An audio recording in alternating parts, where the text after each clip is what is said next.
सीतापुर नाम के एक गांव में लोग बहुत हंसी खुशी रहा करते थे। उस गांव में एक बहुत गरीब परिवार रहता था। उस परिवार में मोहन, उसकी बीवी लता और उनका 8 साल का बेटा चीकू रहते थे। मोहन को पीने की बहुत बुरी आदत थी। वो सुबह शाम बस शराब पीता और जुआ खेलता रहता था। मोहन की एक छोटी सी किराने की दुकान थी। मोहन कभी भी उस दुकान को ठीक तरीके से नहीं चलाता था और जितना भी थोड़ा बहुत उस दुकान से कमाता था, वो सारी कमाई शराब पीने और जुआ खेलने में उड़ा देता था। वो रोज शराब पीकर लता को मारता था और उसे घर चलाने के लिए कोई पैसे नहीं देता था। एक रात लता और चीकू भूखे बैठे थे क्योंकि घर में खाने के लिए कुछ नहीं था। वो देर तक मोहन का इंतजार करते रहे। अचानक दरवाजे पर खटखटाने की आवाज आती है। माँ, लगता है पापा आ गए। वो जरूर हमारे लिए कुछ खाने को लाए होंगे। हाँ बेटा, अब हम सब मिलकर पेट भरकर खाना खाएंगे। लता जल्दी से दरवाजा खोलने जाती है। जैसे ही वो दरवाजा खोलती है तो देखती है कि मोहन के दोस्त मोहन को पकड़कर खड़े हैं और मोहन नशे की हालत में है। अरे भैया, इतनी रात को आप लोग? अरे भाभी जी क्या बताएं, आज तो मोहन ने हद ही कर दी। इतनी शराब पी रखी थी कि इसे इतना भी होश नहीं था कि ये कहाँ पड़ा है। हम इसे चौराहे पर से उठा कर लाए हैं। अगर कोई गाड़ी वाला कुचल जाता तो बताओ, आप लोगों की तो जिंदगी खराब हो जाती। हाँ भाभी जी, बस आप लोगों का सोचकर हम इसे यहाँ ले आए, वरना तो इसका सबके साथ ऐसा व्यवहार है कि कोई इसकी मदद ना करे। मोहन के दोस्त मोहन को कमरे में ले जाकर लिटा देते हैं और वहां से चले जाते हैं। बेटा चीकू, आज हमें फिर से भूखा ही सोना पड़ेगा। मैं तेरे पापा के भरोसे तुझे और भूखा नहीं रख सकती। अब मुझे ही कुछ काम करना पड़ेगा। तू बस आज थोड़ी सी भूख बर्दाश्त कर ले। ठीक है माँ। चीकू और लता दूसरे कमरे में सोने चले जाते हैं। तभी मोहन नींद में बड़बड़ाने लगता है। थोड़ी देर बाद मोहन को होश आता है और वो खुद को अपने घर में पाता है। अरे ओ लता, कहाँ मर गई? मुझे बहुत तेज भूख लगी है, चल जल्दी से मेरे लिए खाना लेकर आ। लता बहुत गहरी नींद में सोई हुई होती है और उसे मोहन की आवाज सुनाई नहीं देती। मोहन 4-5 बार आवाज देता है पर लता नहीं उठती। मोहन गुस्से से लाल हो जाता है और कमरे में रखे एक मोटे से डंडे को उठाता है और दूसरे कमरे में जाता है जहां लता और चीकू सो रहे होते हैं। वो डंडे से लता को बुरी तरह पीटने लगता है। लता अचानक नींद से उठ खड़ी होती है। बचाओ, बचाओ, मुझे मत मारो। मैंने क्या किया? मेरी क्या गलती है जो आप मुझे ऐसे बुरी तरह मार रहे हो? मैं आधे घंटे से आवाज दे रहा हूँ कि मुझे खाना दे दे और तू यहाँ घोड़े बेचकर सो रही है, हैं? ऊपर से मेरे साथ जुबान लड़ा रही है। मोहन लता को बहुत मारता है। आवाज सुनकर चीकू भी नींद से उठ जाता है। वो अपनी माँ को बचाने की बहुत कोशिश करता है पर मोहन किसी की नहीं सुनता और लता को बहुत मारता है। अगली सुबह जब लता उठती है तो उसे बाहर कुछ शोर सुनाई देता है। वो बाहर जाकर देखती है तो लोगों की भीड़ लगी होती है। लता पास जाती है और पूछती है, क्या हुआ रजनी भाभी? अरे तुम्हें नहीं पता क्या? क्या नहीं पता, बताओ क्या हुआ? यही कि चंपा के पति को कल रात एक चुड़ैल उठाकर ले गई। क्या? ये कैसी बातें कर रही हो भाभी आप? चुड़ैल वुड़ैल कुछ नहीं होता। आप भी किसी की बातों पर यकीन कर रहे हो। यकीन कैसे ना हो बहन, मैंने खुद अपनी आंखों से उस भयानक चुड़ैल को देखा है। उसके लंबे बाल, लंबे लंबे नाखून और दांत, उसकी लाल आंखें और डरावना चेहरा मैं कभी नहीं भूल सकती।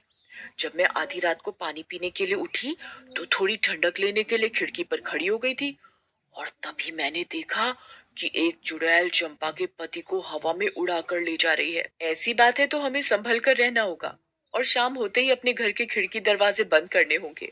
अब बिल्कुल सही कहा लता भाभी आपने। सब अपने घर चले जाते हैं। लता भी काम ढूंढने निकल पड़ती है। वो घर घर जाकर काम मांगती है पर उसे कहीं काम नहीं मिलता। अंधेरा होने लगता है और आखिर में उसे सरपंच मिलता है। क्या हुआ लता, बड़ी परेशान दिख रही है। बस क्या बताऊं सरपंच जी, चीकू के पापा का तो सभी को पता है कि वो ठीक से कमाते तो है नहीं और जो कमाते हैं उसे दारू में उड़ा देते हैं। इसीलिए मैं ही काम ढूंढ रही हूँ ताकि अपना और अपने बच्चे का पेट भर सकूं। ऐसी बात है तो मेरे पास एक काम है। मेरी माँ बहुत बड़ी हो गई है और बिल्कुल चल फिर नहीं सकती। मैं उनकी देखभाल के लिए किसी को देख रहा था। पर अगर तुम चाहो तो तुम ये काम कर सकती हो। मैं तुम्हें महीने के 2,000 रुपए दूंगा। आपका बहुत बहुत धन्यवाद।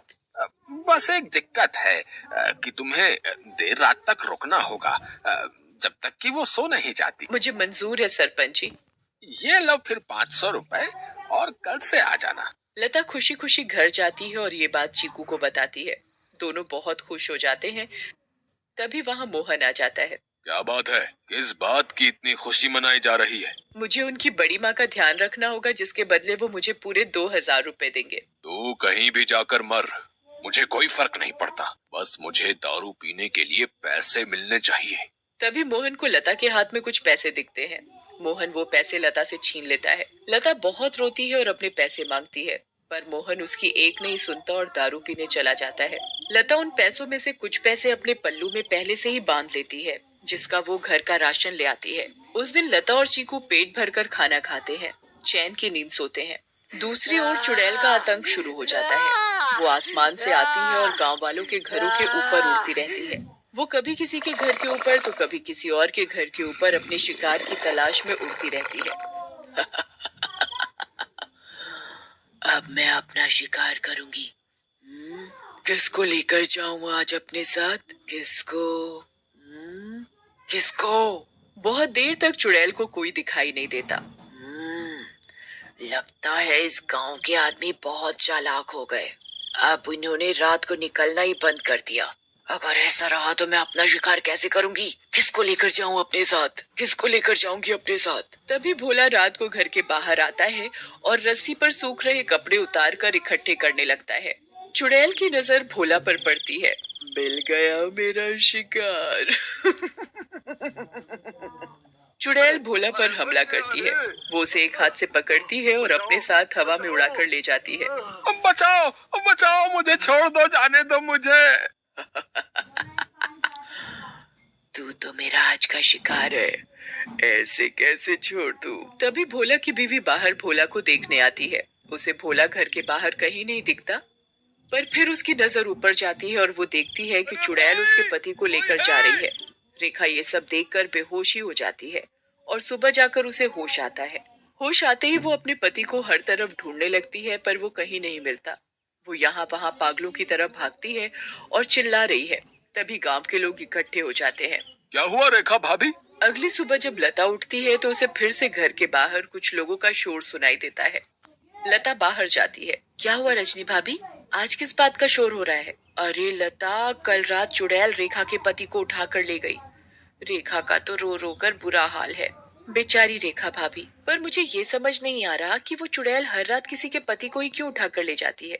सही कहा लता भाभी, हमें इस बात का जल्द से जल्द पता लगाना होगा। सभी लोग मिलकर एक तांत्रिक के पास जाते हैं और सारी बात बताते हैं। मैं अभी पता लगाता हूँ कि ये चुड़ैल चाहती क्या है। ओम ह्रीम क्लीम चामुंडाय विच्चय नमः। ओम ह्रीम क्लीम चामुंडाय विच्चय नमः। तांत्रिक ध्यान लगाता है और उसे वो चुड़ैल दिखाई देती है। ये कोई साधारण चुड़ैल नहीं है, बहुत खतरनाक चुड़ैल है। इसे कब्जे में करना या खत्म करना मेरे बस की बात नहीं। पर हाँ, एक बात मुझे पता चली है कि ये बस आदमियों को ही नुकसान पहुंचाती है। इससे औरतों या बच्चों को कोई खतरा नहीं और इसकी शक्तियां रात को ही काम करती हैं। दिन में ये हम लोगों की तरह एक मामूली इंसान जैसी बन जाती है। बस मैं अपनी तांत्रिक विद्या से इतना ही पता लगा पाया हूँ। सब लोग अपने अपने घर चलने लगते हैं। तभी लता बोलती है, मेरे पास एक सुझाव है, अगर वो काम कर जाए तो। वैसे आप लोग मेरी बात सुनकर हंसेंगे, पर इसके अलावा कोई और तरीका नहीं दिख रहा इस चुड़ैल से बचने का। भाभी आप बताओ तो सही। पता चला अगला नंबर मेरा ही है। मैं अभी मरना नहीं चाहता। अंधेरा होने के बाद अगर सभी आदमी औरतों का भेष बनाकर रहे तो वो चुड़ैल किसी भी आदमी को औरत समझकर नहीं लेकर जाएगी। लता की बात सुनकर सब हंसने लगते हैं, पर बाद में सबको लता का ये सुझाव सही लगता है और सब अपने अपने घर चले जाते हैं। लता भी अपने घर चली जाती है। वो मैं कह रही थी कि गांव में चुड़ैल का आतंक बहुत बढ़ रहा है। वो हर रात एक आदमी को ले जाती है। तो गांव वालों ने तय किया कि सब आदमी अंधेरा होते ही औरतों के कपड़े पहन लेंगे, ताकि वो चुड़ैल उन्हें औरत समझकर छोड़ दे। तेरा दिमाग तो ठिकाने है या पागल हो गई है? कोई बेवकूफी होगा जो ऐसा करेगा। मोहन लता की एक नहीं सुनता और चला जाता है। लता भी सरपंच के घर उनकी माँ की देखभाल के लिए चली जाती है। लता का पूरा दिन बहुत अच्छे से निकलता है। फिर रात हो जाती है और लता अपने घर के लिए निकल पड़ती है। दूसरी ओर गांव के सभी आदमी अंधेरा होते ही औरतों का भेष बना लेते हैं। लता जब अपने घर वापस जा रही होती है तो उसे आसमान से चुड़ैल आती दिखती है। लता बहुत डर जाती है और पेड़ के पीछे छुप जाती है। तभी वहाँ से मोहन गुजर रहा होता है। हे भगवान, अब मैं क्या करूं? अब तो ये चुड़ैल इनको ले जाएगी। मैं इनको कैसे बचाऊं? मिल गया मुझे मेरा शिकार। चुड़ैल उड़कर मोहन को पकड़ लेती है। बचाओ बचाओ, कोई मुझे इस चुड़ैल से बचाओ। चुड़ैल मोहन को लेकर हवा में उड़ने लगती है। तभी लता दौड़ कर आती है और चुड़ैल का पैर पकड़ लेती है। चुड़ैल लता को देखकर वापस जमीन पर उतर जाती है। ए पागल औरत, छोड़ मेरा पैर और ले जाने दे मुझे इस आदमी को। ये मेरा शिकार है। नहीं, मैं तुझे नहीं छोड़ूंगी। मैं तुझे अपने पति को नहीं ले जाने दूंगी, चाहे इसके बदले मुझे अपनी जान ही क्यों न देनी पड़े। चुड़ैल बहुत कोशिश करती है पर लता उस चुड़ैल के पैर को नहीं छोड़ती। छोड़ मेरा पैर, मेरी पायल टूट जाएगी। दूर रह मेरी पायल से। मेरी पायल मेरी जान है। इस चुड़ैल को आखिर इतना क्यों प्यार है इस मामूली सी पायल से, और ये ऐसे क्यों बोल रही है? कहीं इस पायल में ही तो इसकी जान नहीं? मुझे इस पायल को तोड़ देना चाहिए। लता उस पायल को तोड़ देती है। चुड़ैल आग में जलने लगती है। ये तूने क्या किया? मेरी पायल में ही मेरी जान थी और तूने वही तोड़ दी। चुड़ैल उस आग में खत्म हो जाती है। अब मुझे माफ कर दो लता, मैंने हमेशा तुम्हें मारा पीटा और आज तुमने ही मेरी जान बचाई।